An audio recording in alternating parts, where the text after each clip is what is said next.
Mark Fowler, and welcome to Always Creating Value podcast, presented by Stowe Management Corporation, which I'm the president of.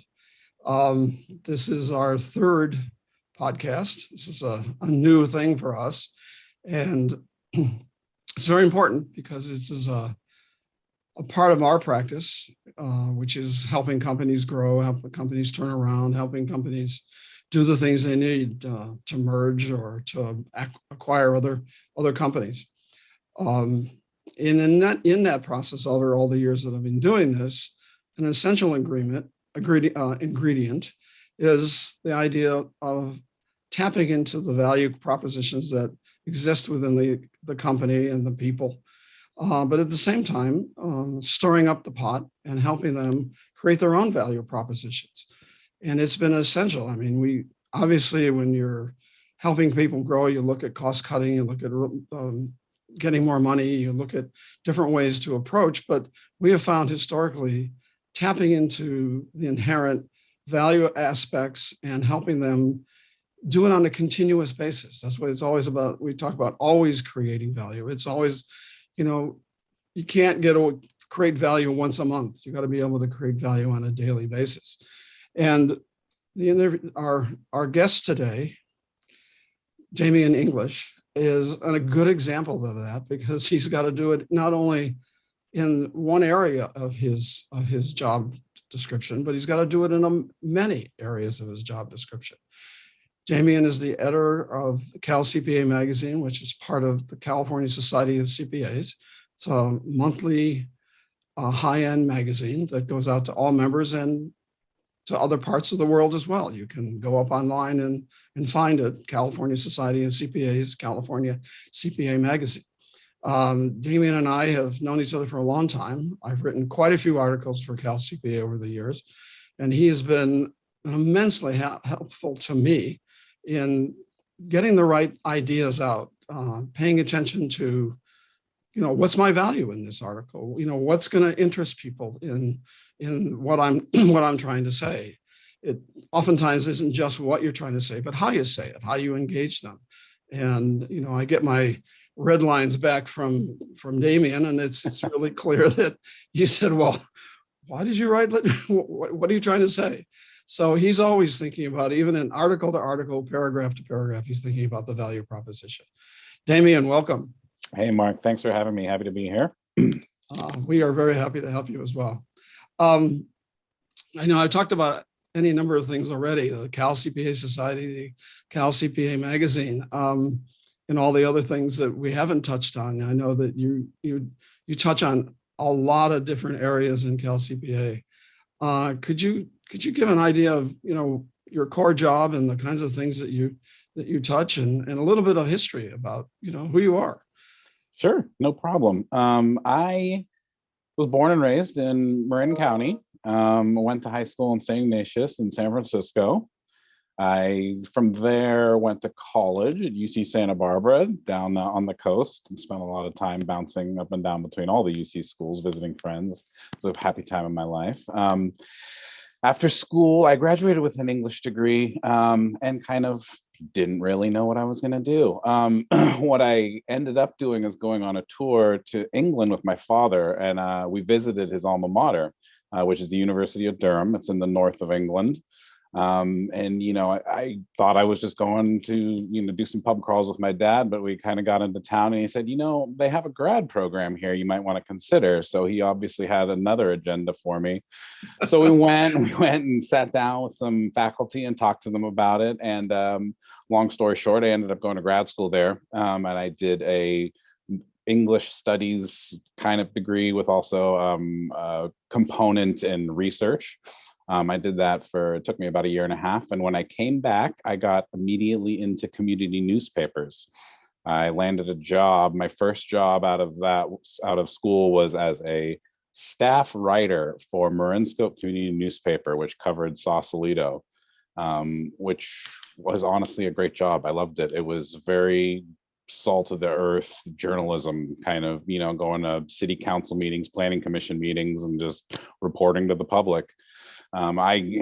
So long, I can't really remember how long I was there, but I spent my time there. I kind of raised up through the ranks and ended up being managing editor. We actually had 5 community newspapers covering each of the cities in Marin. We published weekly, and I kind of managed that for a couple years before the recession hit, and sales and ads for community newspapers really dropped off.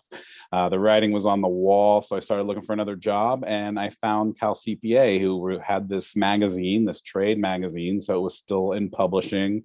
It was still, journalistic. It was running a news desk, an exciting news desk, one of the biggest economies in the world, really.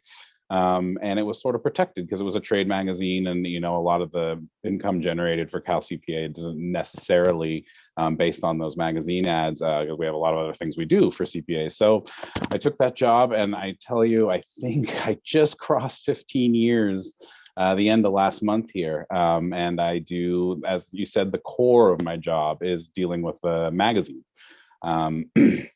I could get into more of the details with that now if you want to, what exactly I do for the magazine. Well, let's look at California Society of CPAs. Sure.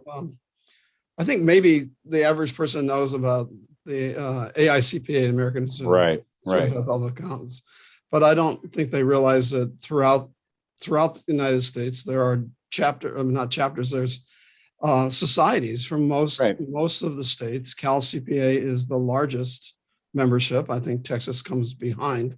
I don't know how far behind, but they're very close. Yeah, Texas or New York, we're always battling with those for the big. New York too. Yeah. I guess they're the three big ones. They're the ones. Yeah. But you're mostly known overall for all the education and all the. Correct.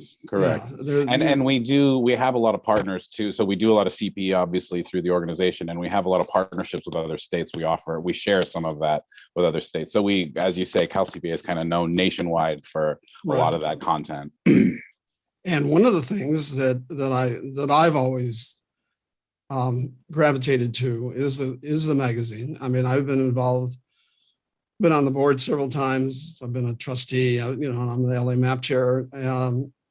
But the thing that sort of in my mind kind of glues it together is the magazine. And for me, I don't know what it's like for others, but it's an important ingredient. Could you expand on that? It is. I think we do a survey every couple of years asking members, what is the thing they look to from our society, and the magazine ranks up there. And I think a lot of that is because we worked really hard at it being a kind of unbiased source of reliable information. And on top of that, and then, take this for what it's worth, and this kind of goes back to journalism. If people love seeing their name in print, people love seeing their pictures in the magazine, people love contributing and being able to share their expertise, which is what we really like to do in the magazine as well. So, kind of get, let's say, a Mark Fowler's, what does he do well, and let him share that with the other 40,000 members, and vice versa, and have it just be a conduit for information. So it's a big boon, and a lot of people look for it. And surprisingly, in the day, in this day and age of digital, people still like that print publication showing up. When we stopped printing it during COVID, just because printers kind of shut down, no one was in offices. People asked, where'd it go? Is it gone forever? And we kind of had to assure them, no, we're just not printing right now because people aren't in offices anyway to send it to. It will be back. So, and that continuously surprises me, to be honest. I'm being a little bit younger than our membership. I do a lot of digital reading and digital consuming, but people still like to see that magazine show up on their doorstep. So it's been nice. It's been a little safe haven in that sense, and allows us a lot of freedom to kind of stick to our guns on what we do here. Well, the big focus for these podcasts for me is identifying sometimes the big kicks, the big value creations, and also at the same time the small things that matter. One of the best value propositions I have with you for myself, like you said, is to see yourself in print. Okay. But at the same time, being contributing, it's something that, you're just, as a writer for that, you're contributing. And I thought that was, you were mentioning seeing your picture in, that's a little value value proposition for people and for the membership and for the individual. Right. So you've got all kinds of little things that add up to a way that people get to be able to broadcast who they're doing, what they are, how they feel about certain things. But at the same time, you've got an educational perspective to this that maybe we should tap into. These articles aren't just for fun; they're for helping people. How do you decide on, what things get talked about? What, obviously in COVID we had a lot of COVID issues, Right? So obviously we're talking about them. But how do you go about that? How do you think about what's going to be the most important aspect for people to know about? Well, a big part of that is our membership. We have special state committees that cover, each cover different topics: auditing and accounting. The MAP group, as you know, management accounting practice. We have YEP group, young emerging professionals, et cetera, et cetera. The personal finance planning, estate planning. They play a big role in that, in the sense that I have a set schedule of themes for each issue. And so, I off the top of my head, the August issue is the estate planning issue. The September issue is the auditing issue. And these committees, as they meet throughout the year, they know that this is their issue. What is it that we want to communicate to the membership? But then what's the timing? And so they have that recurring aspect to it. That's one way. Another way is simply relevance. What is out there right now? What's in the news? What is it that you're dealing with? Is it cryptocurrency tax implications? Is it whatever's in the headline? So do we have someone who can speak to that? Should we be doing that? And that's organization wide, because obviously the CPE we provide is current as well. They have to stay on top of current issues that CPAs are dealing with. Tech is a big one. Just keeping them plugged into their businesses, their firms, what they need to do to be successful. So we take a lead from that as well. So that's kind of the second part of it. And then the third part of it is just being creative. What is interesting? Because the difference between digital and print is digital is more immediate. Digital is now. Give me the information. Give it to me yesterday. That's all I want. Print is something you sit with. There's think pieces in there. We put more time into these articles in the sense that it's been researched, it's been thought about. What can we give you that'll give your mind something to chew on that isn't, such an easily digestible thing? It's something that is a bit more evergreen, could be dealing with some soft skills, could be dealing with interrelational stuff, something like that. So that's kind of the third part of it, is more creative and more we have to delve deep, and those take a lot longer to develop, and we bounce those ideas around. So it's kind of those three things are kind of what drives our editorial calendar. But that theme, the recurring themes, is really the backbone, is what we build everything out of from there, and giving that opportunity to our state committees to use those issues as their kind of soapbox. Well, when you talk about those themes, you're talking about like the MAP committee this year has got Correct. Succession planning as part of that. Right. I'm one of the guys that's on that particular committee as well. And so you have these different themes. It's not as obvious, when I read the magazine, it isn't so obvious that it's overwhelmingly themed, because it's so blended. When you read the magazine, it's very blended with different things. It's like a card game. I'm not trying to marginalize it, but it's like there's so many different little nuances being presented in the article on a monthly basis. How do you go about mixing and matching like you do? It's very organic. I'll be honest with you. Each issue, you go into it. Right now, let's say right now I'm up to planning the May issue. May issue is technically a tech issue. I'll be looking for a tech linchpin article, someone to do something on tech. But, as I get closer to it, that might change. Different content might slip into it. Something from an earlier month that wasn't really baked yet, and we pushed it back into that month, might end up in May. Something may crop up from up top. Someone from the CBA, I think, just cropped up the other day, wants to do a Q&A with us. That might slide into May. So it starts with that backbone, but it grows very organically from there. And who knows, as I get closer, what might, and all my authors are volunteer too. So it's someone might just not have the time to give me that article that they plan on giving me. And so there goes that tech article I had planned 4 months ago. And now I got to do something else. And maybe it's me doing something, or, you know, someone else internally, or maybe there's a YEP issue. So it's very organic. And as I said, as we get closer to an issue, things could have radically changed from what I had planned on, but you know, that's just how the cookie crumbles. You know, I want to invest a little more time on the themes, because Okay. I think it's important. You know, a lot of people just think that CPAs are about financial statements and probably more from the Right. average person's perspective, taxes. And, you know, Right. the CPA world is much more than that. Of course. And I think more people especially in COVID, so many more people got involved with their CPAs as it relates to, you know, the PPP programs, the loans, Right. the government loan programs, the disaster loan programs, the dealing with clients' issues that they've never had to deal with before, because we never had a pandemic like that. Right. And the octave or the exposure of the CPA world got, you know, enhanced.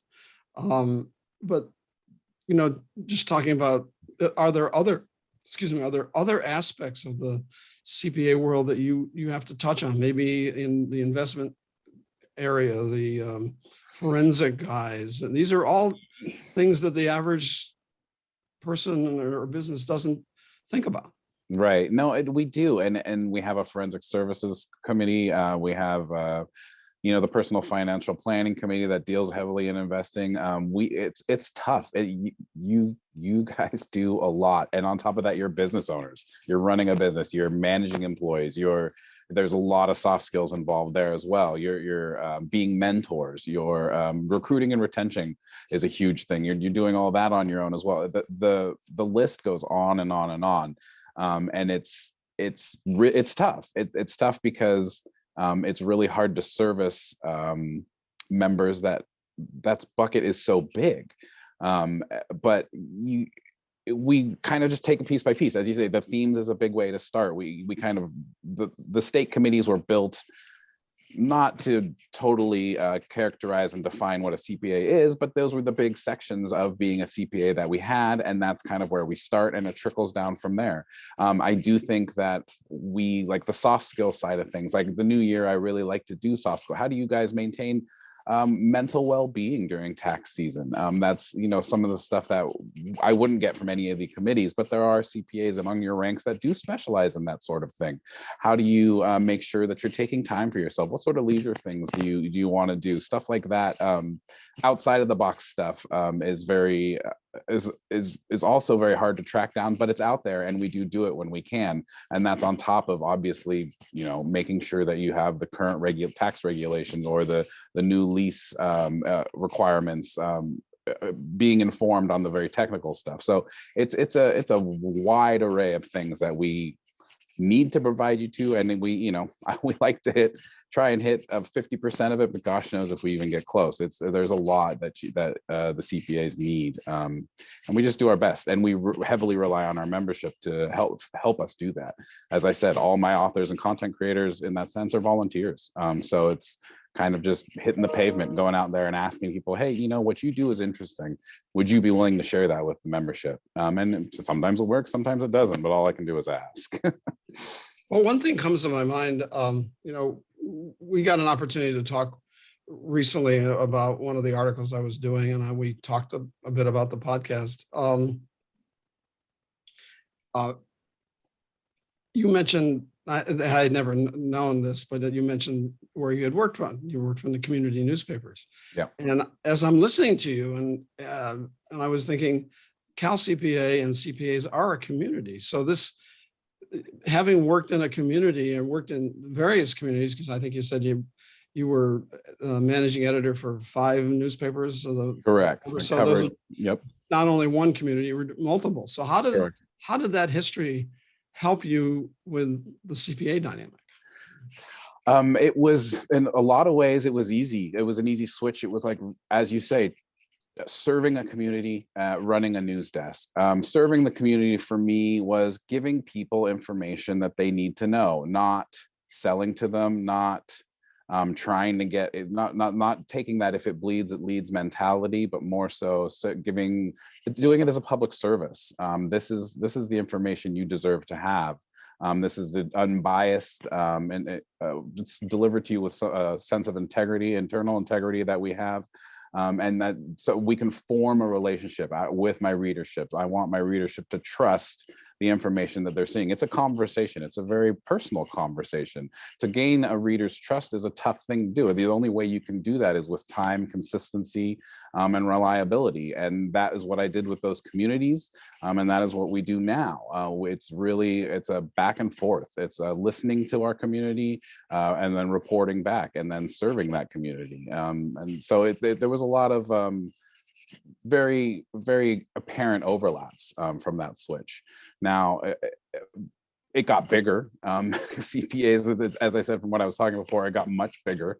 There's so much that you need that covers a lot of different boxes, but the core basics, the core is still there. And as I said, it's a relationship. It's maintaining and nurturing a relationship.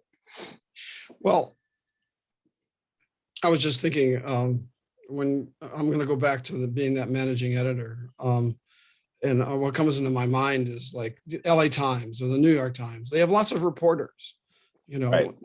And the reporters go out and find information and write their articles, and somebody edits them or whatever. But you don't have any reporters. No, I do not. So how do you make up for that? I mean, Again, it must be connected, I guess. Well, that's part of it. Yes. When I took this seat, there were plenty of vocal members, and you start there and you work out. And those people come and go over the years. There's been people that, honestly, people like you and people, I can name a few others that have been around the whole time, that are very reliable, that are always there, that are always answering the call when I pick up the phone.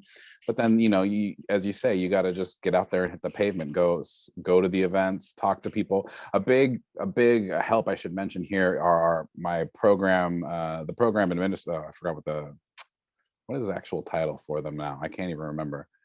Program managers, I think, or the chapter managers for each chapter. They're out there. They put out so many events a year for all the CPAs, and they're really a strong conduit for me into who's in the committees now, who's kind of someone that seems like they want to get involved, who's got a big voice, who's a new member, who's a younger member, who's someone with a special expertise. They're really the ones on the ground for me, because as I said, I don't have reporters. And I'm stuck at the desk too a lot of the time editing. So it's not like I can be in all these places all over California. So I rely on them heavily to, send people my way, send anyone my way. And then also, just keep the lines of communication open, email, be present on LinkedIn, be present on Connect, be present anywhere you can. And if anyone wants to reach out. And I would say in the last 5 to 10 years, we've really been getting a lot of interest from all over the nation, just blind submissions. People reach out to want to get into the magazine. So that's a part of it as well. I don't necessarily, take them as they come, but it gives you another, okay, so this firm is looking to do some work in the magazine. So I look at that firm, see what they do, see who's in there, and maybe reach out to someone that I think is more appropriate or whatever. But there's a lot of things that do come to me that I can sort of tailor to then fit into the magazine however we may see fit, because we are actually pretty selective, and for a lot of reasons. I mean, we're publishing pretty technical stuff. CPAs can get in a lot of trouble if they're misinformed, and it's a big thing. So it's not just and come one, come all, but we're appreciative of anyone that's interested, and it gives us, as I say, an entree into figuring out who's out there and who we might be able to tap for whatever we might be considering putting in the magazine. Yeah, I remember periodically, if I wrote, I think I've written close to 25 articles for CalCPA over the years. And depending on the topic, you would submit it, or it would get fact checked. Right. Lately, that hasn't happened because, in my particular area, which is succession and mergers, for whatever reason, we haven't had the need to fact check, but Right. how do you do it on a normal basis? Tech reviews are pretty simple. We just pull the name off, pull the headline off, and send it to someone whose field that they cover that field. So they generally are doing a blind read of something, and they'll just send up any red flags for me. Pretty straightforward. And as you say, it depends on what the article is, but usually if it's obviously a very technical article dealing with some new regulation, best practice, how to apply some sort of regulation, then yeah, that's how we do that. And we have, as again, we can go back to the committees. If it's depending what the topic is, there's a committee chair that covers that topic, and who do you have that can look at this, and any number of names will come back and they do a quick read and let me know how it looks. So that's generally how tech reviews go. When you say committees, you might want to, explain the sort of like the organizational structure, because it's widespread, and that's probably why you have such a good connection, because it goes all the way from the state society all the way down to the local chapters and the local committees. Right. We have let's see, we have about, how many chapters are we at? 1, 2, 3, 4, 5, 6, 7, 8, 9, about 13 chapters, and those are geographical. So those go up and down California, Bakersfield, Central Coast, Channel counties, all the way up to Silicon Valley, San Joaquin, San Francisco, San Diego. So that's how one way the membership's broken out. Another way is that we have, and what I'm talking about when I talk about committees are the state committees. And we have, those are committees such as accounting principles and insurance services, estate and trust planning, financial literacy committee, government relations, government accounting and auditing, management of accounting practice, personal financial planning. Those are all, and so on and so on. Those are all state committees, and those committees meet, however many times a year, and they have a chair, and they have they're fully structured committees. And those committees are who most of them, I wouldn't say most of them, about half of them have a themed issue corresponding. And so I'm on their agendas on a yearly basis. And they address, hey, our issue's coming up. What do we want to write about? What do we want to submit to Damien? So those are kind of the two major ways that our membership of, 40,000 plus is broken up. And it gives, as I was kind of alluding to earlier, it gives us a good way of reaching out to the membership in a focused way. Well, those also drop down to the chapters as well. Like there's an LA map, and it goes up to the state, and right, goes up to the board and whatever. So you've really got quite a intricate map of yeah. And I mean, LA is a little bit of an exception just because you're so big, and so you kind of have the options to break out a bit more. Some of the smaller places, channel counties and whatnot, don't necessarily have all the state parallels. But that's kind of how it works. Yeah, exactly. So that's part of your reporters. That's a big part of my reporters. Yes, my volunteer reporters, even though they don't know it's half the time. Do you write at all? I do, not as much as I'd like to, but the old joke in this business, once you become an editor, you don't write anymore. And honestly, it's sort of true, unfortunately.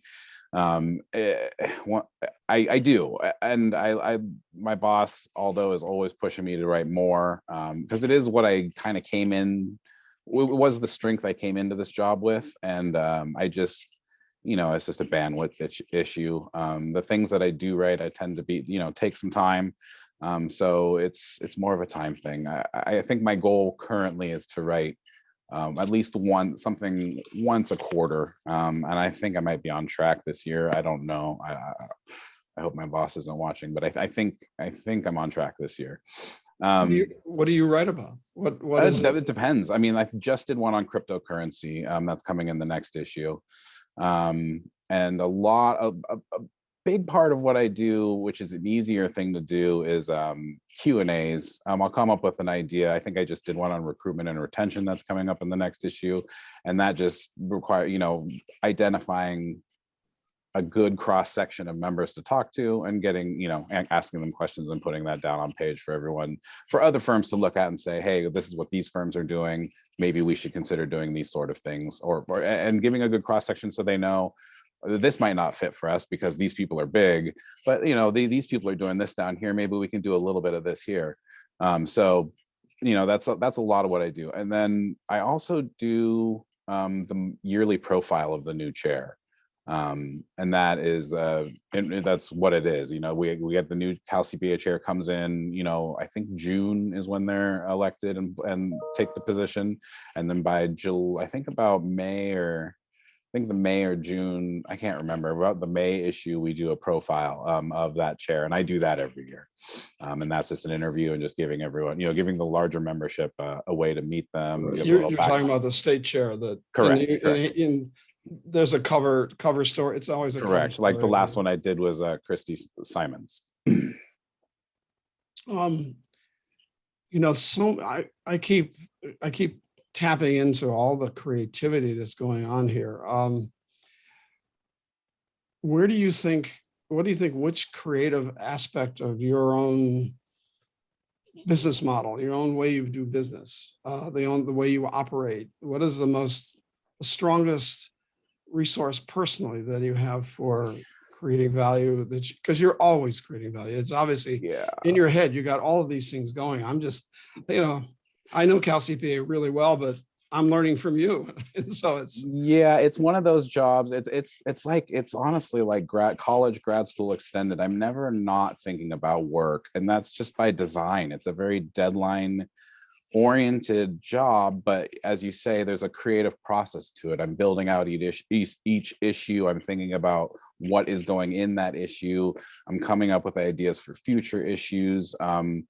And I've realized that, because you sent those, so I was looking at some of those creative questions, and I've never really thought about it as a creative thing.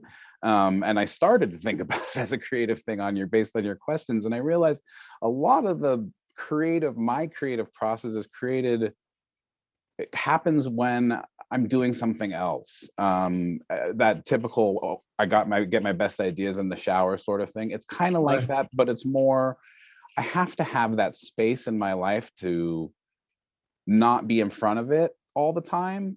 And then I find that that's when the creative stuff happens. That's when I have, this idea, hey, is anyone asking CPAs this? And then I'll run it by my boss, and we'll kind of start fleshing it out. So I think a big part of it is having that space, not being so next to the work all the time, which it would be easy to do with this job because it is very, as I said, it's very deadline oriented. There's always something to deal with. But creating that space to kind of have other, get your mind to wander a bit is where the creative stuff is really born. At least for me. But then the other side of that is I'm very much a creature of routine. And I think that's why this job, I fit so well in this job. The deadlines don't bother me. I don't know where I've never not had a monthly deadline in my life at this point, and I don't know where I'd be without it. So I think the routine is as well, it kind of feeds into that, because I'm always in a very kind of back burner sort of way. I have an innate schedule going, and there's a time of the month where I am formulating, and then there's a time of the month where I'm just pushing the paper. So it's a bit of both, And my routine plus, the break really kind of that genesis or that nexus really kind of gives me that creative part of it. When you were talking, I was thinking about your graduate work. You kind of started off with that when I asked you the question. Can we tap into the graduate work? You got a graduate degree, and I didn't realize just maybe how powerful that was. Well, let me tell you, a big part of it too was coming from the US school system and going into the University of Durham in England. Was the third oldest school in England. When I got there, I had thought I made a huge mistake. These were extremely intelligent people who were just on another level. And I was worried. I didn't know what I was doing there. But the funny thing about it is, as I got into it, it was a very different style of teaching. We met, I had three, what did they call it? I had three basically classes a semester. And we would meet twice a month for each, just 2 times a month, but each meeting would be 4 hours long, and there was only maybe 3 other people in the class with me. So it was literally just, you would get together for 4 hours, and it would be discussing in a very open way the material. And it was a really, and then you would go away and you would do, you had assignments, don't get me wrong, and you had work to do, but it was, just go do it. And it was a very open-ended way to teach, but it just changed how I learned. It really opened my mind to a lot of, I was so used to, the formulaic, we had, you have this test is this percentage of your grade, then this midterm is this percentage of your grade, and then the final is going to do this. Well, it was not like that at all. It was so much more subjective. Your teacher knew you so well, to the point of like some of these classes would be at the teacher's house and we'd have dinner after and we'd listen to poetry on old recordings of poetry, stuff like that. It just really changed how I looked at learning, and also kind of opened my mind to just how you digest knowledge. I mean, some of these people, I was learning so much from these people that were a lot more well-read than me, but it was so easy to really kind of get some of that off of them. It was a really eye-opening experience. And I think it really changed the way that I learn, and then changed the way that I know things. It's just that how I approach any issue now is a lot different because of that experience for me. So would you say that you're much more fluid about things, which sounds like would come in handy? Like you said, I have somebody's going to write the article and I got a deadline and they can't. So all of a sudden you're able to make those kinds of shifts. Right. Yeah, exactly. I think as it goes back to what I was telling you earlier about how I have like the routine side of things and the creative side of things. I don't let one dominate the other, because, things aren't going to always go the way you plan. And I have to trust myself that I have the toolbox to figure it out. And it's not failed me yet. When we're re-engineering companies over all these years that we've been doing it, one of the things that we've learned to do is course correct. A lot of people want a map, and they say, well, this is going to solve the problem. And well, the minute you change one thing, something else changes, and you've got to learn how to adapt. And it sounds like that's part of what the Durham gave you. Right. Yeah, big time. It was a huge, it was a pivotal moment in my life. Let's be honest. I went from scared to what the hell did I do to what an experience I had, really, and a lifelong learning that kind of changed, I guess, who I was really at the time. Did it influence your choice of your first job?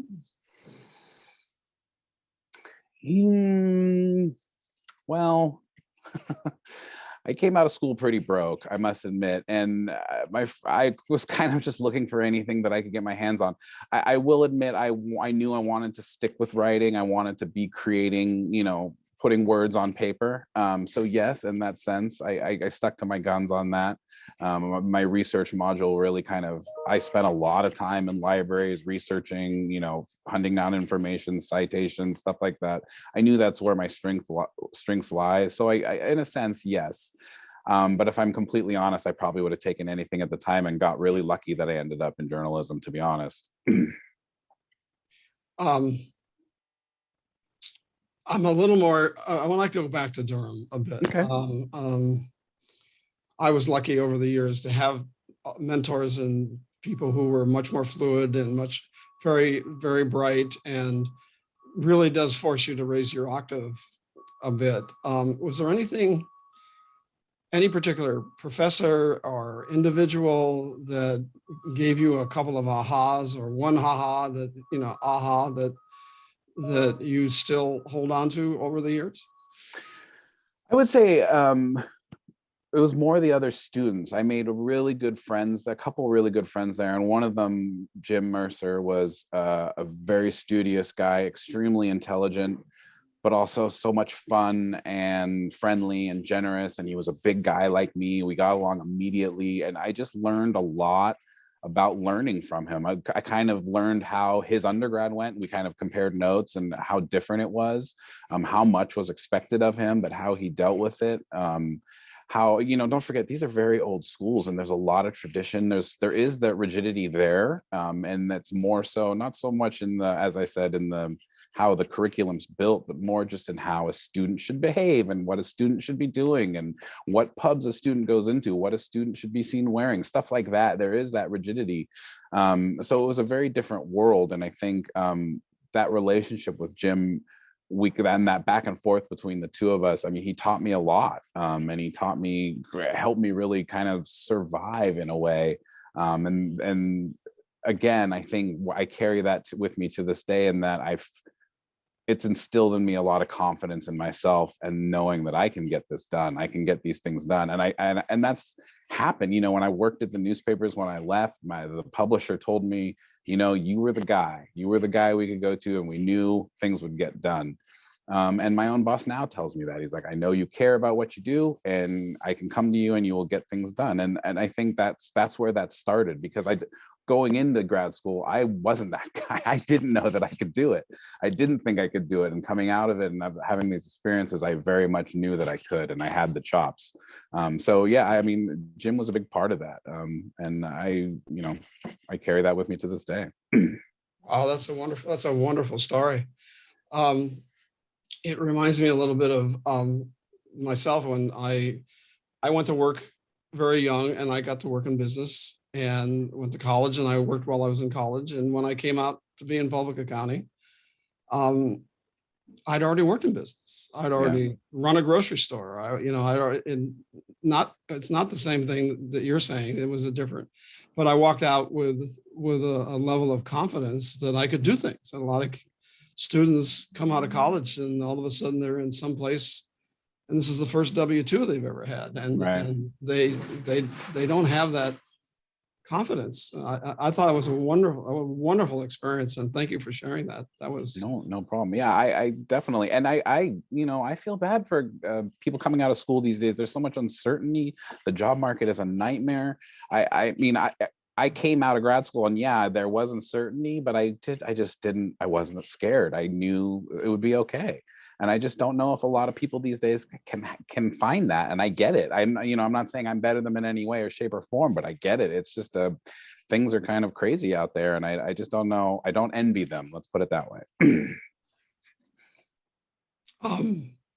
Let's go back just again about Durham, and I won't ask any more questions about Durham. That's okay. Did it influence the people that you were looking at for a job? Did it influence them that you went to England? Yes. And that was, I guess the cat's out of the bag now 15 years later, but that was sort of the plan. My dad sat down with me and said, look, you could go to grad school back in the States. We could figure that out if that's what you want to do. You can get a job. But if you go to grad school in England and you come back with a degree, a master's degree from England, I think it'll go a long way here. And I sort of saw the logic in that. And to be quite honest, it kind of did. I mean, every time I sat down for an interview, you mentioned University of Durham, and people's, eyebrows go up. It's not something they come across all the time, especially in California. So it did influence those people, I think, in a big way. And I think, I don't know, it could have maybe what got my foot in the door at CalCPA. I don't know, but it definitely helped. I mean, the kind of full disclosure is the grad programs in those universities, and especially at Durham, are really sort of feeder programs into the bigger PhD program to stick around and do the longer program. So a lot of what the master's program I did is really kind of, you do that and you either succeed and go on and do PhD, or you kind of don't. And I did the don't part, and that on the England side of things would be seen, I don't want to say as a failure, but I didn't do the full Monty. Whereas if I bring that degree now back to the States, it's still just it's a valid master's degree here, and no one really kind of looks at it that way here. So it had a pretty big effect, I would say, on my job hunt.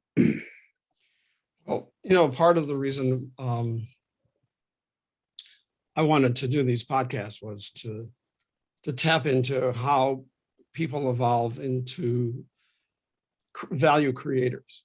And this has been a fabulous example of the learning process that helps helped you and could help others by seeing something different, doing something different.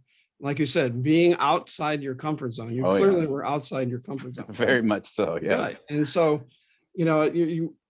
obviously it was a safe place. You're going to a good school. It's only been Right. around for 400 years or something. Right. But at the same time, it was going to be different, and that difference made the difference for you. And Definitely. Yeah, it was, as I said, it was an eye opener. It was so different. And it was a real big change from, fear to confidence. how do you pass that on? How, on your day-to-day basis, how do you pass it on? I know you've done it with me, because, you don't just edit and I get red lines. We get an opportunity to discuss it. We get an opportunity, you may put a comment section in there, but you're forcing me to think outside my box, and Yeah. I'm outside the box a lot.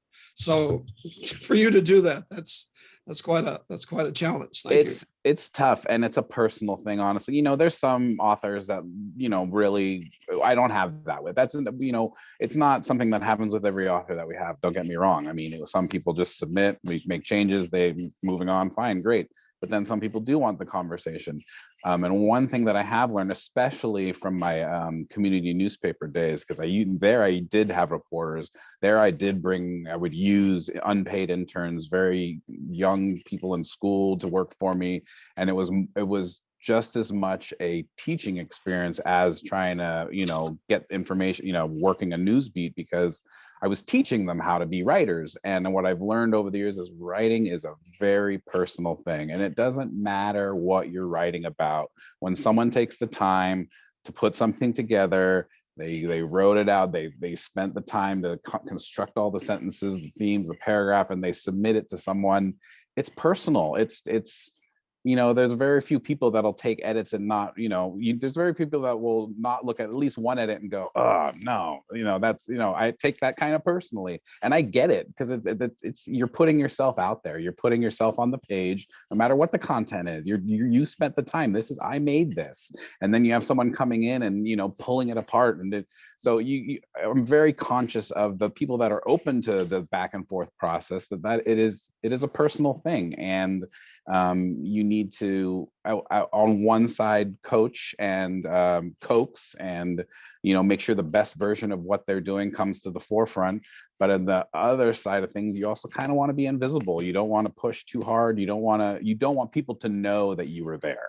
So it's a very delicate sort of dance in that sense. And to the writers that are open to the back and forth like you, I think it's a valuable thing. It's you learn more than just what you did on that page. You kind of learn, as you say, about the learning process, about the creative process, about how these things come together, how you work with someone. It's a personal thing. It's a relationship thing.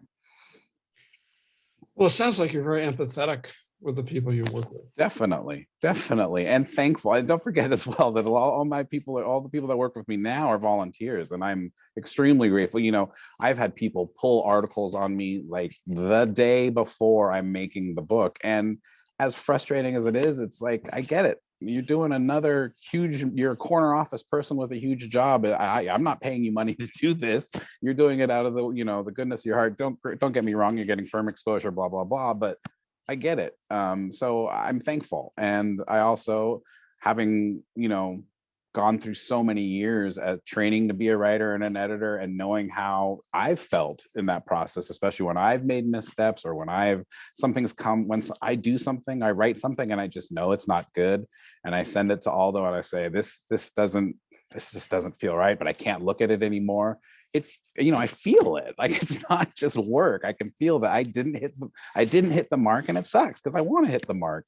And it's tough with writing, because it's as you say, it's a creative process, but it's also, we're being professional too. So it's a weird blend of the two things. And I have a great relationship with Aldo in that sense. He's an amazing editor, and it's taken, we've worked together now for 15 years, and honestly, it's taken our relationship still changes over that period of time, just because he's a good editor is just like a good mechanic. It's just like a good therapist. It's a very once that relationship is got to the point where we are now, I think we're capable of a lot. You can throw us any sort of weird kind of task or whatever creative process, and we can get it done. And I think that's a lot of a testament to, the writing relationship we've had over the years. It's a thing. It's a perennial thing. Well, I was thinking, I said I wasn't going to go back to Durham, but I realized that when you were talking about coaching the students, I wrote a book a number of years ago, and I realized that working with you guys, with all the red lines you used to give me, I could deal with we had an editor. We went through 3 versions before we got the book done, and then we got it published and it got awards and whatever. But working with you and Aldo over the years, I got used to having somebody challenge me. Yeah. Okay, because you write this thing, and it's the most wonderful thing in the world. You've edited it and whatever, and no, you all of a sudden you get it back. Because when we did the book, we had an editor who worked with us on, chapter to chapter, book to book, whatever. And I was okay when I got those red lines back. It didn't slow me down. And I think it made the book process so much better, because I wasn't resisting, because I'd already learned not to resist. Yeah. With you guys. Yeah. Yeah, that's part of it. And I think you just got to be okay with the hurt. You just have to be okay with it and know that it's part of the process, and trust the process. Something better will come out of it. What would you be suggesting to people in your career? I mean, I don't know if you're still I don't think you're using the students anymore, but if somebody wanted to step into this kind of a job, or into the writing community, what are some of the things you would tell them about how they might perceive and do the things they need to do to fashion a career for themselves?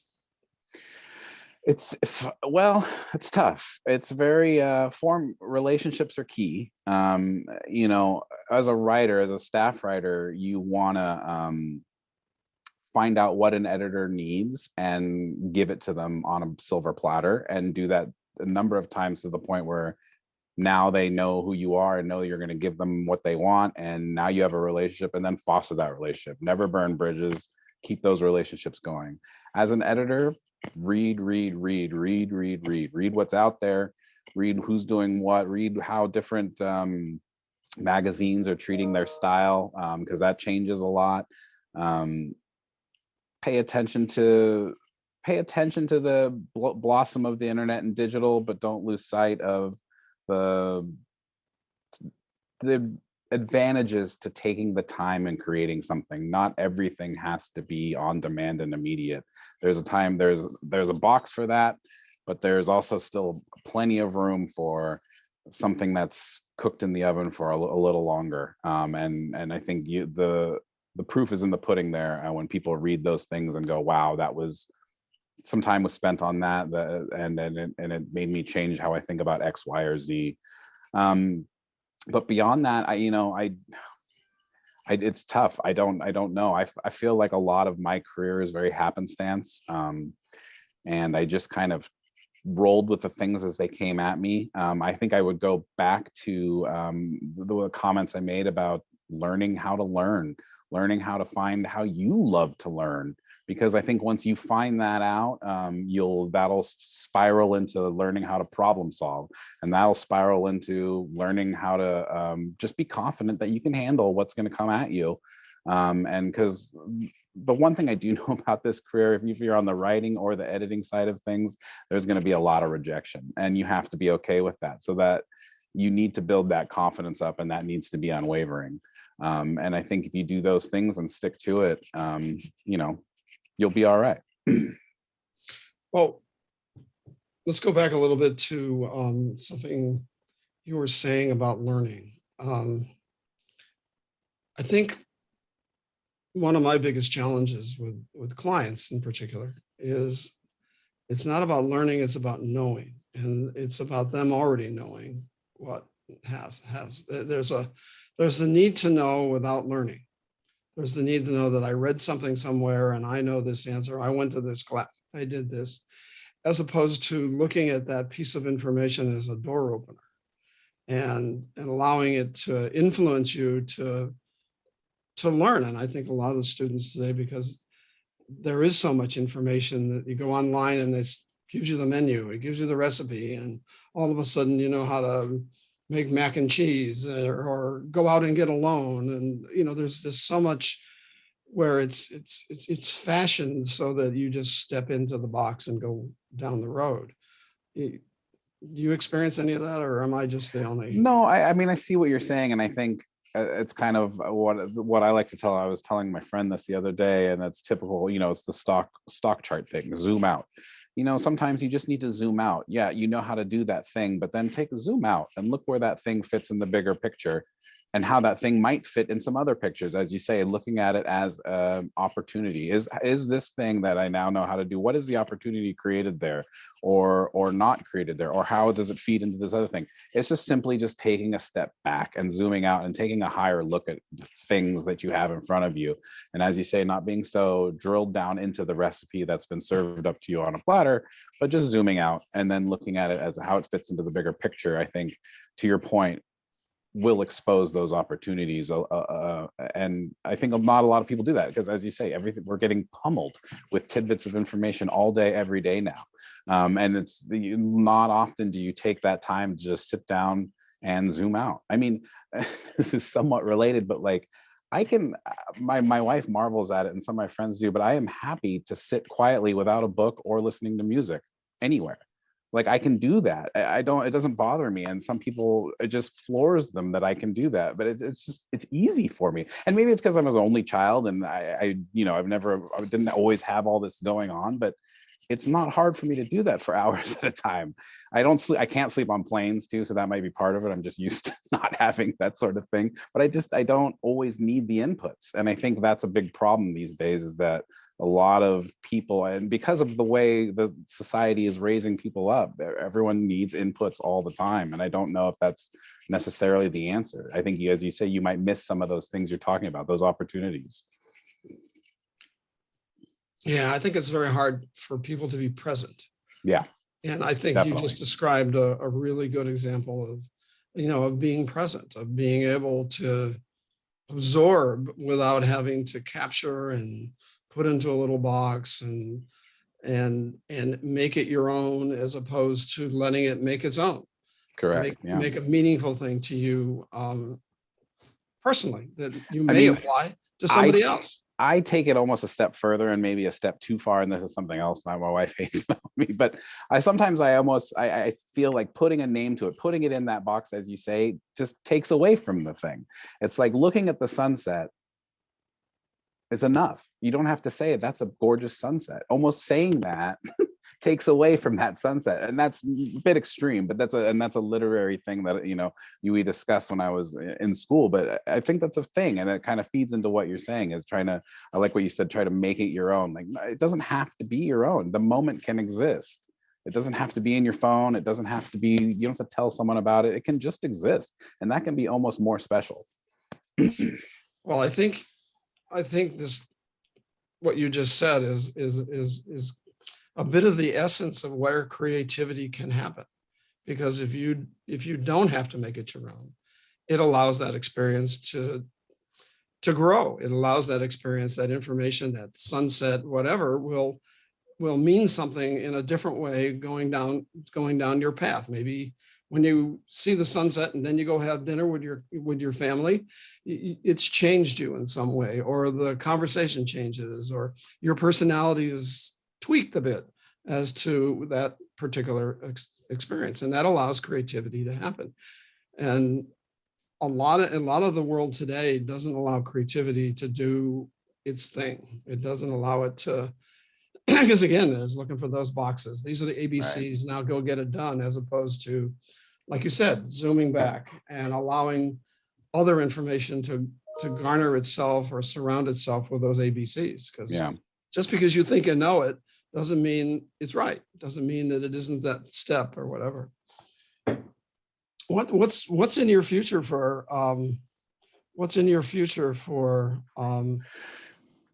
your position, your Yeah. the new magazines, where you're going? You're already talking about May, Yeah, it's the relentless pursuit of perfection that never ends. 10 issues per year. The cycle keeps going. A big one I would love, I'm really looking at our digital magazine and making it better. That's a big one. Redesigning, we're probably due for a redesign on the magazine. That'll be coming up. And that's a kind of a big deal. It takes some time. There's a lot of things to consider there. But generally, we're at an interesting time. Association work has really reached kind of a crux in that, with the advent of the internet and the advent of the ability of people to congregate on their own in the way that they see fit. We're still, and I think we've done a lot in trying to keep ourselves relevant in that space, but there's still a lot to be done. And it's continuously finding that content and how we can deliver it to you in the ways that you want. It's a tough thing. And as generations cycle in and out through membership, that'll change. So it's really just kind of staying out there on the digital pavement, as it were, and trying to keep our finger on the pulse of our membership and figure out what it is you want and how do you want it, and how we can do that. And we'll continue to strive to do that, into the future. And as always, I think, we'll either succeed or we won't, but all I know is that deadline's still going to come and go, as it always does. Yeah, there's always the work. Exactly. That's what one of my first bosses here told me. She said, you know what, you can worry all you want, but just know, no matter what, that deadline's going to come and go. So just do what you can. One more question and then we'll cut it. This was quite a catharsis here. This was really quite an interesting interview, and I appreciate it very much. Anything, in my mind, I have any number of juicy things that I've learned here today, and I appreciate the sharing about Durham, because I got the opportunity to learn in different ways the same thing, but not under that structured environment. Yeah. But anything in today, in what you said, that my late partner Gloria used to say, how do I know what I mean until I hear what I say? And we have a lot of things in our head, and and sometimes it doesn't really get crystallized until you hear what you say. And I was just wondering, did you have one of those today? Or Yeah, I have not mentioned Jim in a long time, I must admit, and that it's kind of weird that he came to the forefront so quickly there. We're Facebook friends, and he's out there, and he's got his own family. He's in New Zealand now. But yeah, that I didn't realize how, I guess I did on some level, but I didn't realize how important that relationship was to me, and how it actually fed into my professional world as well as my personal world. So that was interesting to hear that come out of my mouth, as you kind of eloquently put. Yeah, it just pops out. Yeah. Well, thank you very much. I could problem. do this for another hour, by the way. Good. Let's and maybe we'll do this again. Okay. Yeah, I think we could take a look at some of the things. We're gonna we get it transcribed, okay, by a computer, so it isn't going to be perfect, but you'll get a copy of the transcription. Okay.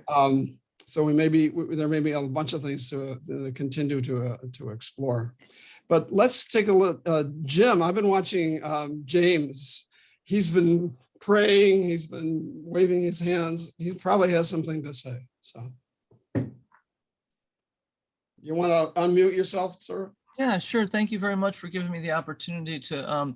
Yeah, I was just interested in the fact that Damien has had such a long lens of your field, just to put it mildly, and I know that whenever we get into some certain business, we become very wrapped up in what's going on with that. And like you said, we don't have a chance to zoom out so much. Right. Whereas you've had this 15-year zoom out. Yeah. So is there anything that's come up for you that other people don't see because of that, I guess? Oh, that's a tough question. I'd have to think about that. You know, I would go back to the actual prevalence of the print magazine. I think if anyone else you asked, you know, you're doing a print magazine, like, what are you doing? That's dead. And I get it, and I get why they say that, but it's just not gone away here. And I've been here for 15 years, and it's just as popular now as it was then. And maybe that's, you know, maybe it's very niche, and maybe it's because it's a trade magazine, maybe we're an exception. But I also, like, part of me likes to believe that, I go back to what I said earlier, there is still a space for that crafted, put word on paper, spent some time, you know, people looked at it, red foldered it. There's still a space for that. People still want that. And maybe that doesn't necessarily mean print, but it does mean not immediate, not, you know, not what is killing newspapers today. There's still space. Those newspapers can do this. I mean, there's a hole for it. The consumers want it. It's just the fact. It's just the question of doing it and figuring it out. And that's not easy, but I think it's out there. Thank you very much, Damien. No problem. Damien, this is, you know, for me, I'd been waiting for this one for a while. I'd been thinking about you for a long time. I think it had to do with something we did back. It's on a particular article, probably the second article back that I had done. And it was just something about the conversation about the newspaper, a conversation about what I was saying. It really meant a lot to me. And I felt that I really wanted to do more and talk to you in a more, you know, global as well as detailed way. And this is fun. This was great. And I look forward to maybe doing it again. Yeah, I gotta say, I enjoyed it more than I thought I would. I appreciate the kind words, Mark. And again, I appreciate anyone who's so open to the writing process, because I think it's a character builder, and it doesn't matter how old you are, how experienced you are. It's a humbling and character building experience, and stick with it. It can only get better. Great message for everybody. All Thanks, right. Damien. No problem. Nice to be here.